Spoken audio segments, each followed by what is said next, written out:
আসসালামু আলাইকুম। নিউরন বা স্নায়ু কোষ একত্রিত হয়ে স্নায়ু টিস্যু গঠন করে। আমরা আজকে নিউরনের গঠন ও কাজ সম্পর্কে জানবো। দেখো, একটা আদর্শ নিউরনের দুইটা অংশ থাকে।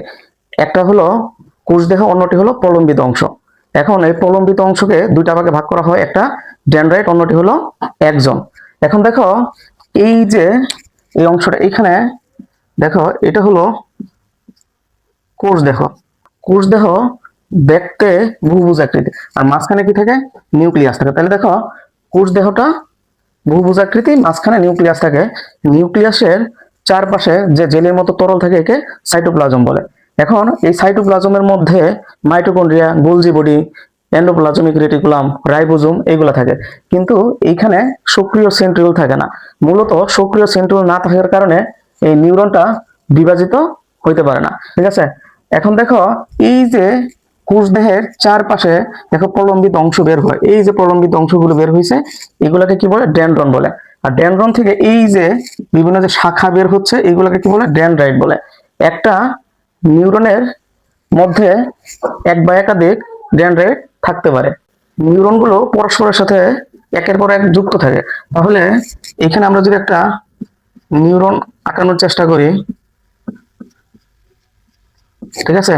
তাহলে দেখো, এই যে কোষদেহ থেকে এই যে লম্বাটে একটা স্নায়ুতন্তু বের হয়েছে, এই স্নায়ুতন্তুটা তোমার আরেকটা নিউরনের ডেনড্রাইটের সাথে যুক্ত থাকে। একে কি বলে? একজন বলে। তাহলে এই যে এখান থেকে একদম একজন প্রান্ত পর্যন্ত, এটাকে আমরা কি বলবো? একজন বলবো। একটা নিউরনে একটা মাত্র একজন থাকে। এখন দেখো, এই যে একজনের মধ্যে কিছু আবরণবিহীন জায়গা থাকে। এই যে দেখো, আবরণবিহীন যে জায়গাগুলো আছে, এটাকে কি বলে? রেনবিয়ারের পর্ব বলে। তাহলে এগুলো হলো রেনবিয়ারের পর্ব। দেখো, একটা নিউরনের একজন প্রান্ত অপর নিউরনের ডেনড্রাইটের সাথে একটি স্নায়ু সন্ধি গঠন করে, একে সিন্যাপস বলে।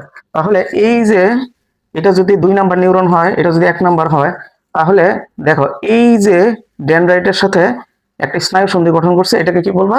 সিনেপস বলবা। মূলত এই সিনেপসের মাধ্যমে উদ্দীপনাগুলো স্থানান্তরিত হয়।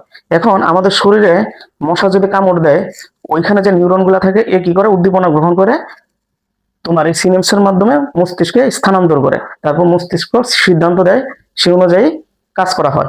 এখন আমরা গঠন সম্পর্কে জানলাম। এখন আমরা নিউরনের কাজ সম্পর্কে জানবো। নিউরনের মূল কাজ হলো উদ্দীপনা গ্রহণ করে উপযুক্ত প্রতিবেদন সৃষ্টি করা, স্মৃতি সংরক্ষণ করা এবং বিভিন্ন অঙ্গের সাথে সমন্বয় সাধন করে বিভিন্ন কাজ নিয়ন্ত্রণ করা।